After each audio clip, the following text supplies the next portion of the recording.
What's going on, good people? What's going on, bad? It's me, Mr. Glass, back at it again with the truth is truth, shirt, fuck all the bullshit. And the truth is all we have. So, on here we're gonna live there and do this thing basically the same way that we do it all the time.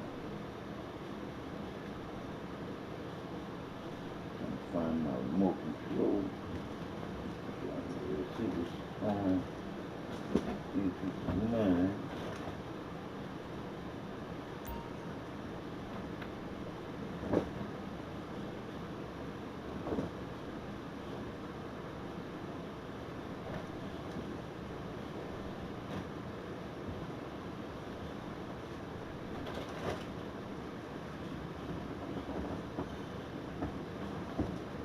Start cleaning my office here, huh?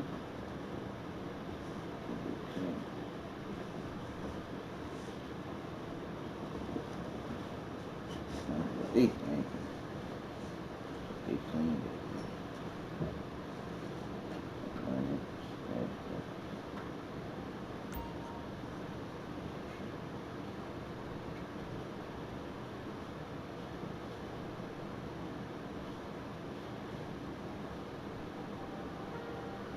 Do you think you'd be happier as a boy? My mom would never allow it. That's abuse. Oh, you can hear me cry. Welcome to the show. Two old friends joining us now, Florida Congressman Byron Donalds, Pennsylvania Congressman Scott Perry. Both of these gents are members of the House Oversight Committee. Gentlemen, thank you very much for coming on a Friday. We appreciate it enormously. You've both been wonderful to this show. And I guess, Byron, I'll just start with you randomly. I mean, I think the story has changed completely. In a sense, Biden family critics, including myself, have gotten the story wrong.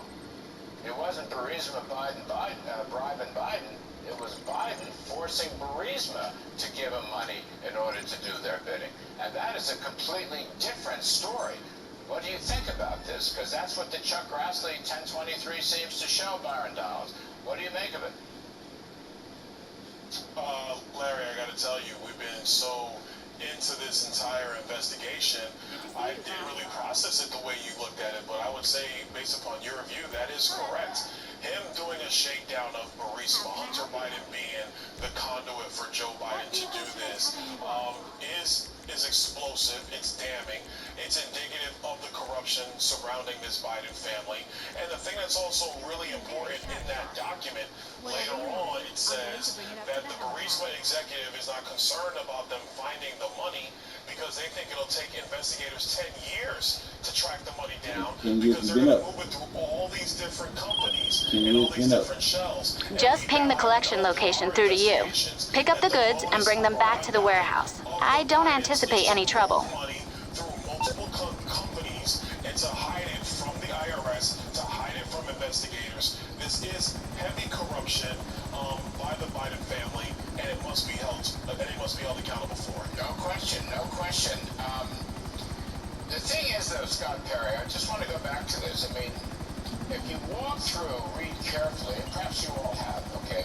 I'm not, trying to change anything. I'm just making certain conclusions based on my reading of this. But if you walk through it, Scott, it wasn't the Burisma people who were bribing Joe Biden. In fact, here, let me go back a step.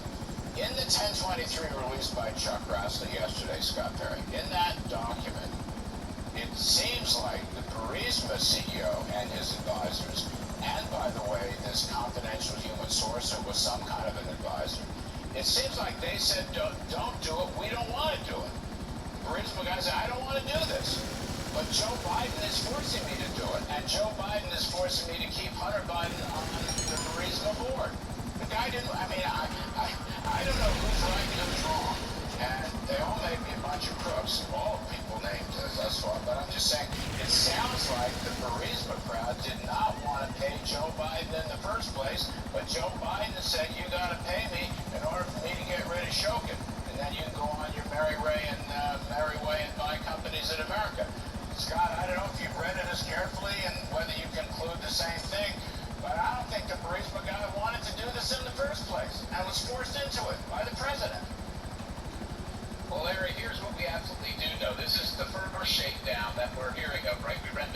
text message from Hunter Biden to the chairman about the shakedown with his father sitting right next to him. So there's part of a pattern there. A couple other things we know for sure is that the FBI, DOJ, in concert with some folks at IRS, have already slow-walked this and are likely guilty of obstruction. And so we shouldn't be surprised that the FBI hasn't pursued this all along. The other thing, whether it's bribery or extortion, it's all corruption. Now, this is a confidential FBI source that they have confidence in, that is a valid source. We're not really sure. When I read that, I was surprised. And I read that, I think Byron, I read that probably a couple months ago now that it's been released. I was surprised that Zlochevsky was saying, I didn't want to do this, I was forced to, and he actually didn't like how Hunter Biden was performing because he didn't think he was getting the job done.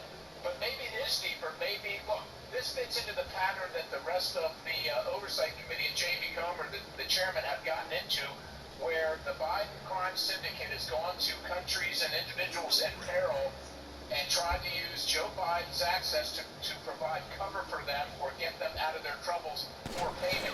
This fits the pattern, whether it's bribery or whether it's extortion. The real problem is that the FBI and the agencies involved appear to be obstructing justice, and that the vice president and now the president of the United States looks to be inextricably involved in either bribery, extortion, but certainly in the broad selling out of the United States of America for policy on some foreign shore. One way or another, Byron, Scott's got to be right. I mean, corruption is bad. Corruption at the highest levels of government. Corruption at the highest level of government. But, Byron, the other point is,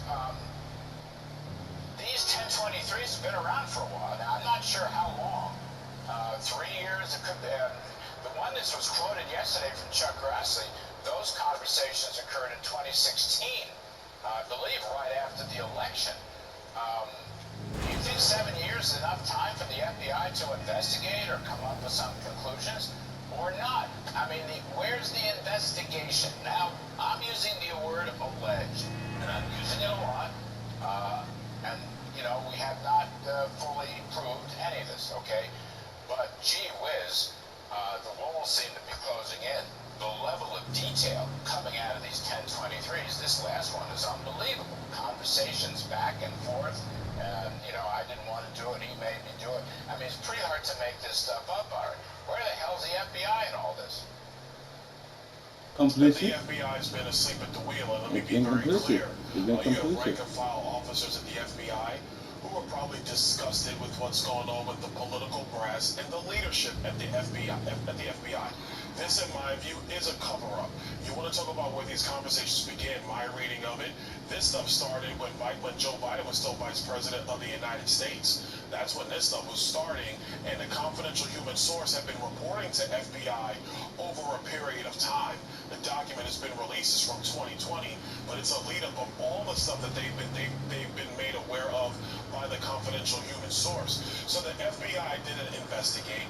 Did the FBI tell the Department of Justice that this was going on under Barack Obama's Department of Justice? Did Eric Holder at the time, was he aware of this when he was Attorney General of the United States? And we all know that Barack Obama and Joe Biden were briefed about the Crossfire Hurricane investigation, because that's in the Durham report, that they were briefed. They know Hillary Clinton lied. I mean, look, Larry, this stuff is like a Tom Clancy novel at this point.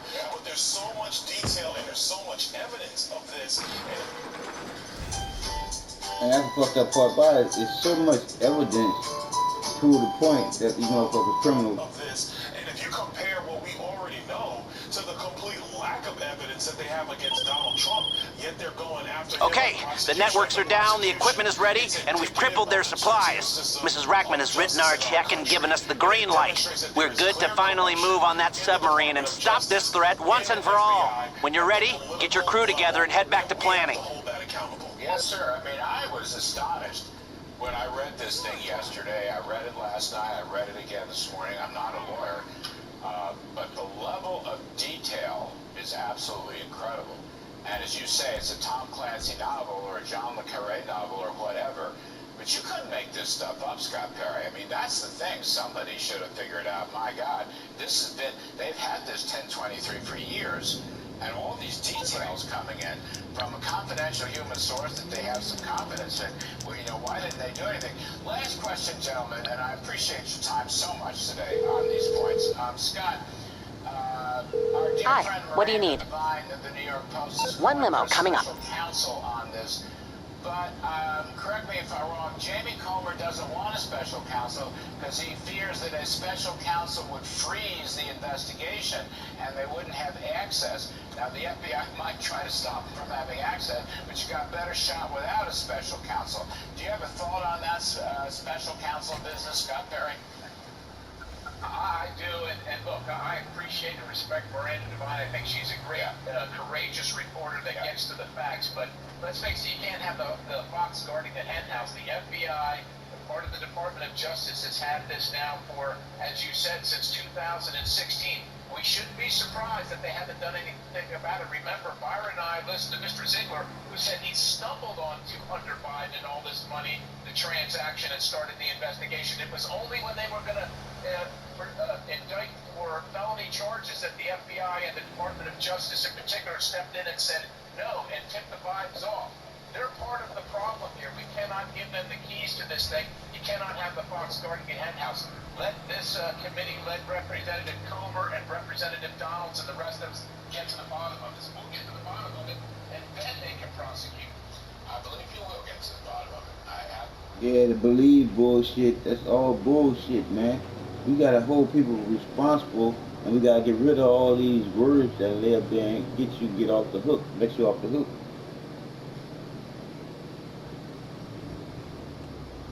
Because we gonna be held responsible.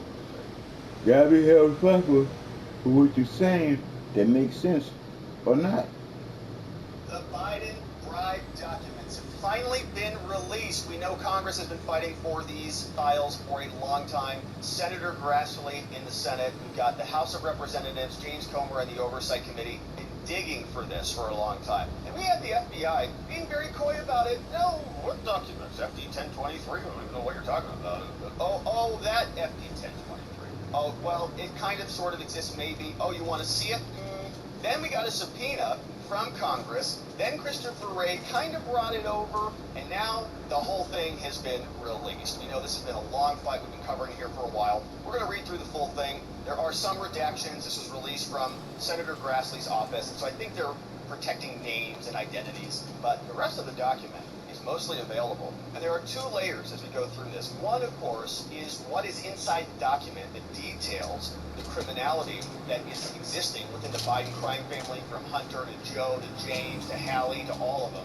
But it's beyond that. It's the level of cover-up. It's not just a crime family that has somehow gotten their way into power of the most powerful country in the world. It's also the cover-up. It's also the fact that the FBI enabled this to happen, and that when there were whistleblowers, there was no investigation. They should have done something about it. They didn't, and the question is why? Does that lead to compromise of Joe Biden? Is he now doing the bidding of Christopher Wray and the FBI? Why wasn't there an investigation into all of this when if Trump so much as jaywalks, he is facing the death penalty? Well, Chuck Grassley came out from Iowa, and he released the following statement. He's a senator. He said, I've released the FD 1023, my friends. I've been working on getting from the FBI for a year. Now you can read it for yourself. Thanks to patriotic whistleblowers. And we love our whistleblowers here. Shout out to all the whistleblowers.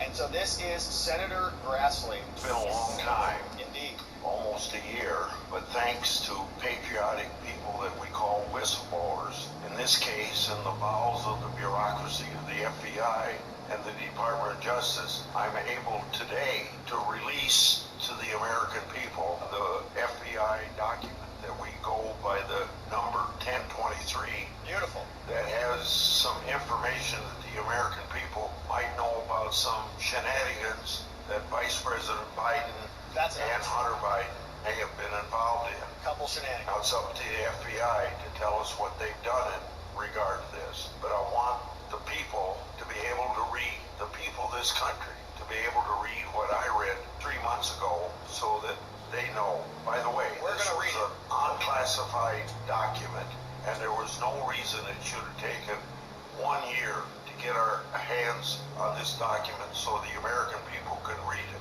And we are going to read it. They were dragging their feet on this for a long time. We know why, because they don't want us to see what's in it.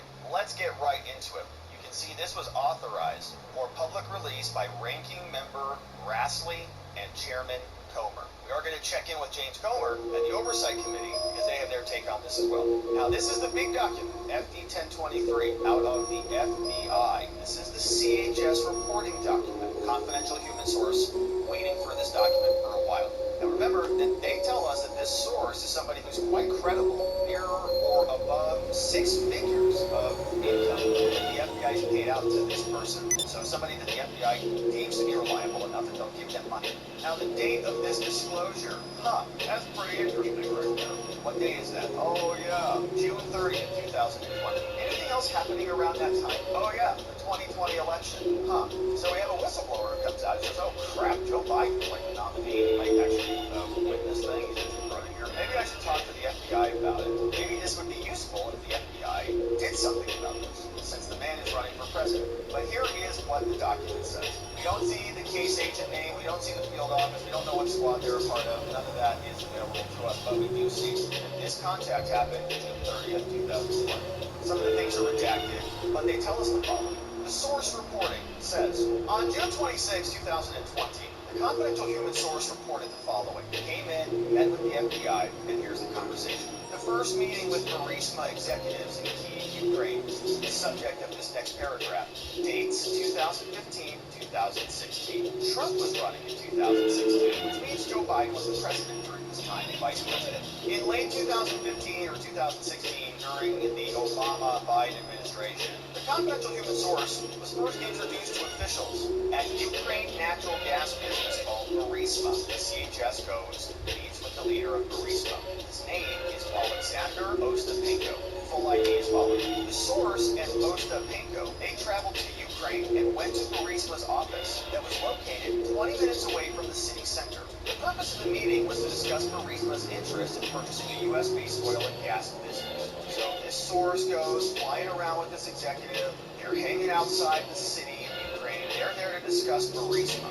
They're saying Burisma might be interested in purchasing a U.S.-based oil and gas business. And the reason is because we want to purchase a U.S. business, merge it with Burisma, which is the Ukrainian energy company, and then we'll conduct an initial public offering in the United States. Burisma says, okay, that sounds great. We want to do business in the United States, so we'll purchase the U.S. entity for 20 to 30 million. That's going to be great. We'll get an American company. We're in Ukraine. We'll buy that company, 30 million, no problem. Then we'll merge. Then we can IPO together, and we don't have to go through all of the regulatory nonsense of a foreign company becoming an American company, and then moving for an IPO, which will take a lot longer, we'll have a lot more scrutiny and all this crap. So the CHS says, we'll just work it out. We'll just buy this company. Now, at this meeting, the source's former business partner, redacted, we don't know who that is, and someone else, Burisma's CFO, Vadim Korcharski, was also there, and Karina Zolchevsky, daughter of Burisma's CEO and founder of Burisma, Mikhailo Zolchevsky. All these Burisma people were all there. CHS goes, touch executive. Her husband was there. The conversation was in Russian, and thus Blank did not participate therein, and that must be the source. So these people are talking in Russian, so the source can't understand it. During the meeting, Korcharski asked the confidential human source whether the source was aware of Burisma's board of directors. He said, no, I don't know that. Korcharski said, well, the board members include the following. Do you know who's on our board? No, I'm not sure who's on your board. Well, it's a pretty serious board. He said the board includes the Prime Minister of Poland. It also includes Joe Biden's son, Hunter Biden. This guy, Korcharski, said that Burisma hired the former president and Prime Minister of Poland to leverage his contacts in Europe. So that guy was getting the grip. And they hired Hunter Biden to quote the following quotes. Hunter is going to, quote, protect us through his dad from all kinds of problems. Hunter is going to protect us through his daddy from all kinds of problems. The source was certain Korcharski provided no further details about what that meant. What the hell was that? From all kinds of problems? What kind of problem? So the source asked why they, Burisma, needed to get the CHS's assistance regarding the purchase of a U.S. company. You're not buying on your board. Why can't you just, why don't you buy a company? The source is sitting there. He's like, 30 million on an American company. Even the vice president's son on your board. You're not going to no problems. Wojciechowski says, yeah, that's true. He is on his board. But he said that Hunter Biden was not smart, okay? And they wanted to get additional counsel because he wasn't considered. He's got literally no skills, no qualifications. He can't afford law school because of his daddy, I'm sure. And all of that was set up for him. Now he's just bagman for the Biden family. So now they put Hunter on this board. They're like, well, he's going to make this easy for us. Everybody on the board's like, this guy's an idiot. So we got to go get different counsel. They bring in the confidential human source. They say, now we got to just buy a company. The first thing that we're trying to do is Hunter to work out. So the group then had a general conversation about whether to purchase merger into a U.S. company. He's like, they should want to purchase this. So we have another section.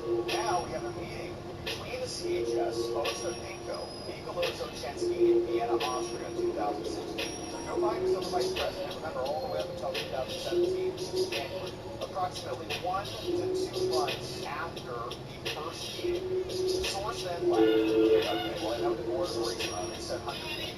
So then he traveled to Vienna, Austria, Ostap, and he met with Nikolai Zolchensky at an outside coffee shop. So that's the executive of Burisma, owner of the entire company, the founder of the company. They say that the trio continued to talk about the feasibility of Burisma acquiring a U.S.-based entity. Like, well, maybe we should purchase that company for $20 million.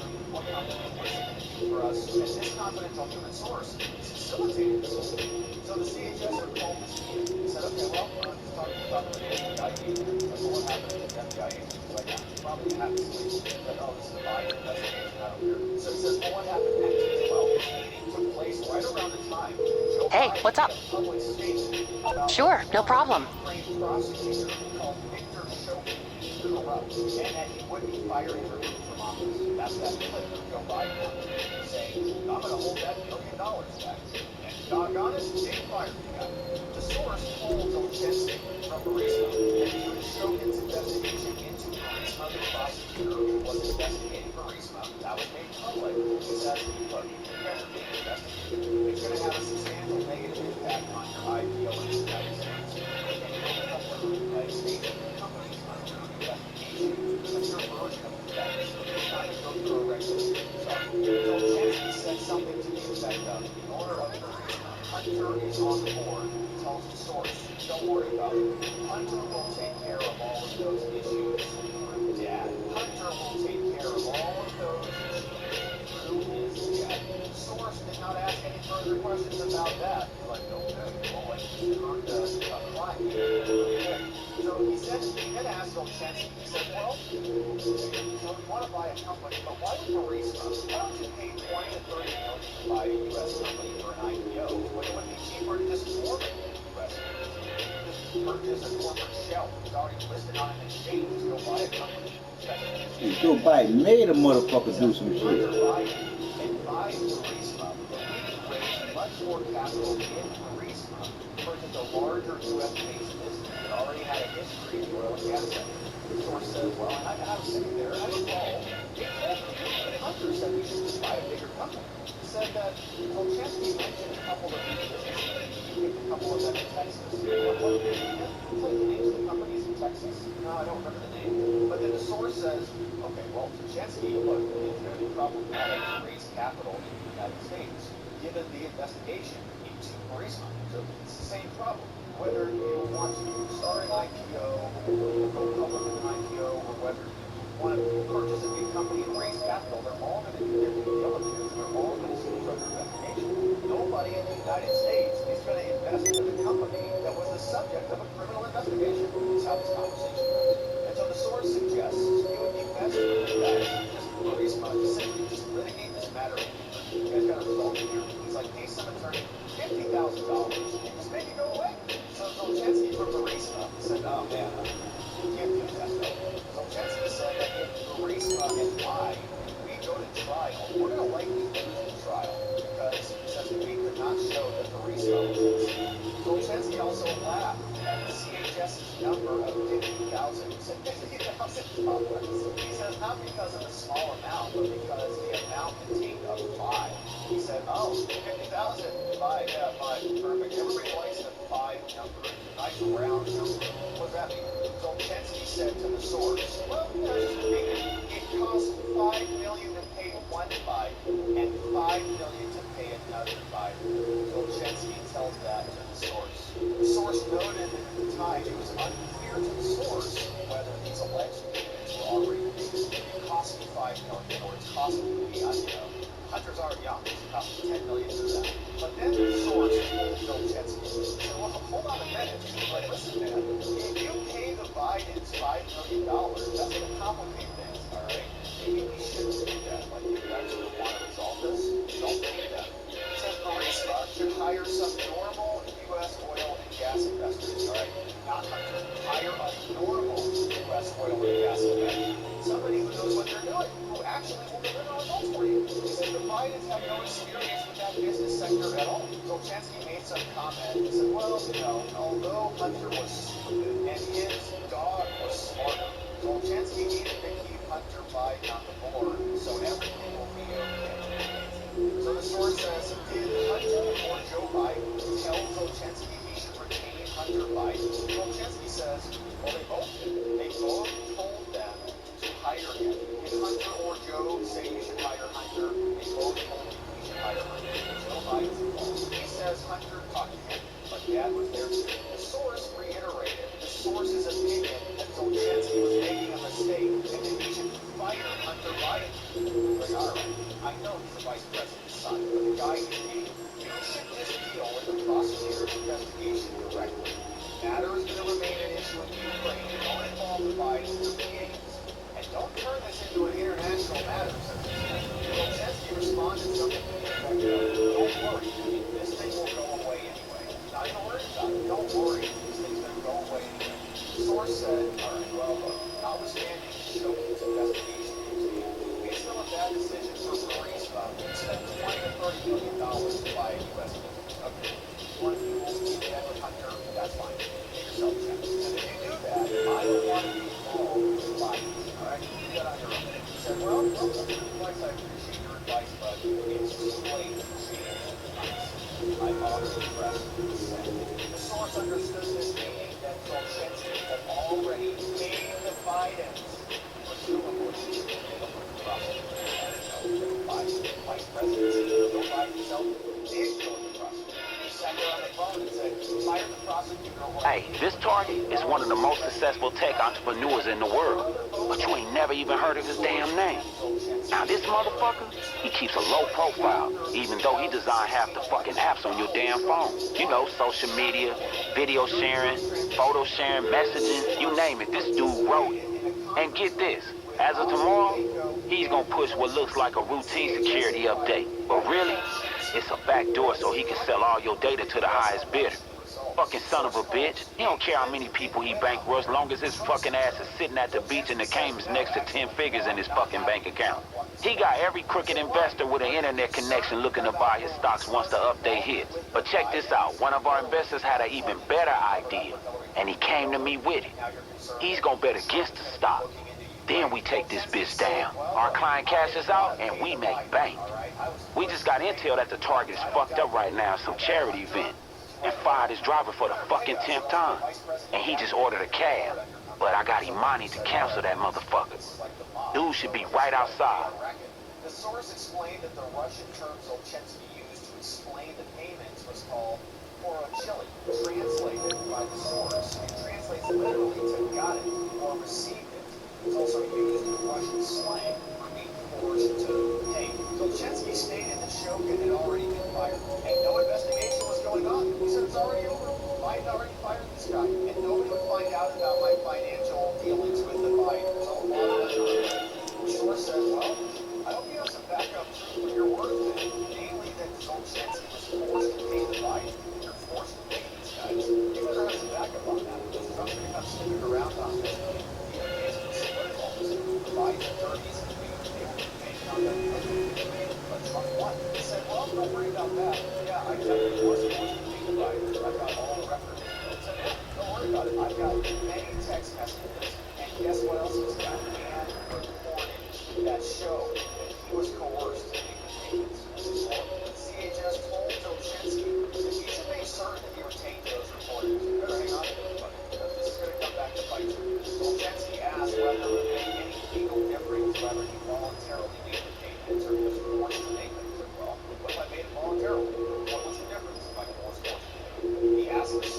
whether the source can provide any assistance to Ukraine. But the Poroshenko regime, if something were to happen in the future, he said, no, the source said, sorry, bro, I told you, don't get in bed with these Biden. I didn't want to get involved in any of those matters. So, what to note here, there's a previous report where the source reported the corridors, and he stated the call took place between the week of 2/27 2017. So, Trump went and Biden got a box down. At that time, CHS stated that Zolchensky briefly discussed Hunter Biden. The topic was not relevant to the reason's interest in acquiring a U.S.-based business with a mutual Hunter.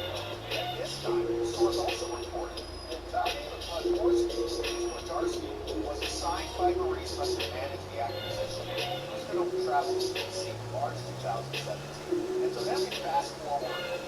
We have a 2019 telephone call after the aforementioned 2016 call. The source had no interaction with Zolchensky or Burisma whatsoever, all the way until 2019. 2019, the source met with those two people in London to discuss various business matters that had nothing to do with Zolchensky or Burisma or oil and gas, nothing to do with it. The source noted that the meeting took place at a Russian coffee house near the partnership, and that Ostapenko's fiancé lives in London. At some point during the meeting at the coffee shop, Ostapenko advised the source that he was going to call Zolchensky back from Burisma. From this time, the source understood that Zolchensky was living somewhere in Europe, don't know where. During the call, they get on the phone. Zolchensky asked sources and or Ostapenko if they read the recent news reports about the investigations into Biden and Burisma. He's like, oh man, 2020 is coming up. It's like Joe Biden, I mean, running for president.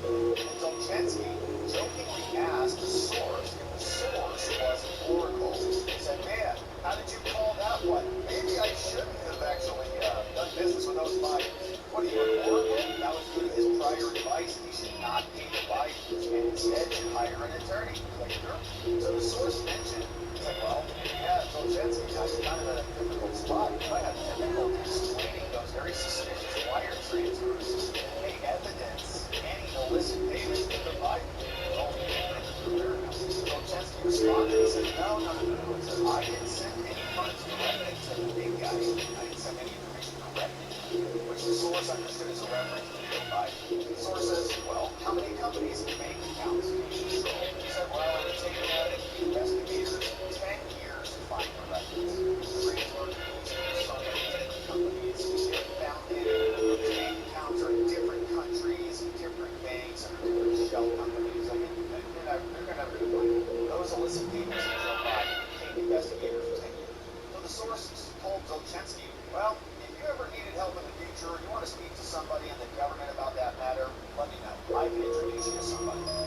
Now, regarding the seemingly open and unsolicited admissions by two people, Wojtarski and Zolchensky, but on the purpose for their retaining Hunter Biden and the forced payments that Zolchensky made to the Bidens, the source explained now back to the FBI, sitting there telling them all of this. He explained it's very common for businessmen in post-Soviet countries to brag or show off. That's just what they do. He said it's also extremely common for businesses in Russia and Ukraine to make bribe payments to various government officials.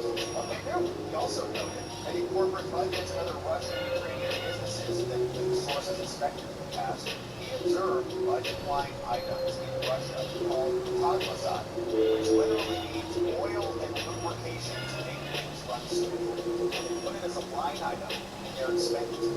Gives Greece, which companies routinely use to anticipate bribe payments. So Hunter's just like, yeah, I want that job. I didn't get nothing for a ton of money. As such, given the pervasive necessity for bribe government officials in Ukraine and Russia, the source did not perceive Wojtarski or Zolchensky's as unusual or self-serving or protection. Now, this is business. They may not even think it's a crime, but they're joking about it, right?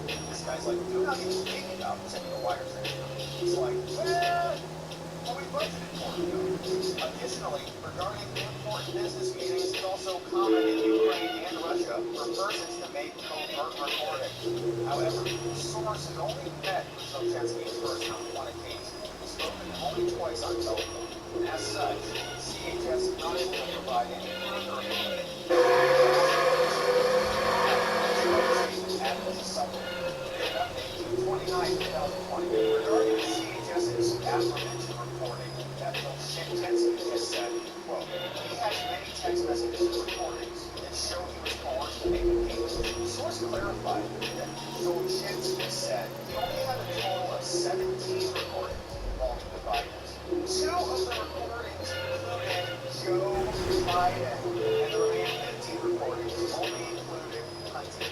The source also reiterated that for Zolchensky, these recordings evidence Zolchensky was somehow coerced to pay Biden to ensure that Victor Shokin was fired. And look, Joe Biden is on record saying, I literally threatened to hold American people $1 million plus Zolchensky stated that he had 2 full of documents which they understood to be wire transfer statements and bank records, etc. Evidence some payments to the Bidens were made prosecutors firing. And about the aforementioned spelling, they say Ostapenko, a different spelling for his name, works in some office of the administration of the president of Zelensky, currently working for Zelensky, and also works for Valery Babilov, the CEO and founder of a cryptocurrency called Bitcoin. So that ends the end of the document. First level approved by this person, submitted by this person, all done Tuesday, June 2020, part of the official record, the FD-1023 exposes the Biden crime family. What? Document. Monstrous in its consequence. Anybody in Congress with DOJ listen to it will see amazing. So the Oversight Committee over in the House of Representatives has some thoughts on this as well. They give us some details. They say here are a few critical pieces of information. This came from a trusted, highly credible CHS who's been used by the FBI for over a decade. And he sounded like it. He gave good advice and all came true. He was introduced to Mikolo, Burisma CEO and founder, and we went through most of these details. They're highlighting for us that they hired Hunter so that his dad could protect the company. They said, don't worry, Hunter's going to take care of all of those issues. Daddy, $5 million to one Biden, $5 million to the other. That Hunter was as stupid as Zolchensky's dog, but they had to keep him on board, and they dealt with Shokin. Joe Biden did deal with Shokin. The 17 recordings of this presumably out there somewhere, and documents evidencing the wire transfers. But there are open questions about this, and these are the important ones. What did the FBI do to verify these allegations? Did they do anything, or did they take this report from a highly credible 10-year informant to that they paid tens of thousands of dollars and just sit on it? And did they do that in the era in which this would be consequential to the country? No. The question is, will they be held accountable for this cover-up?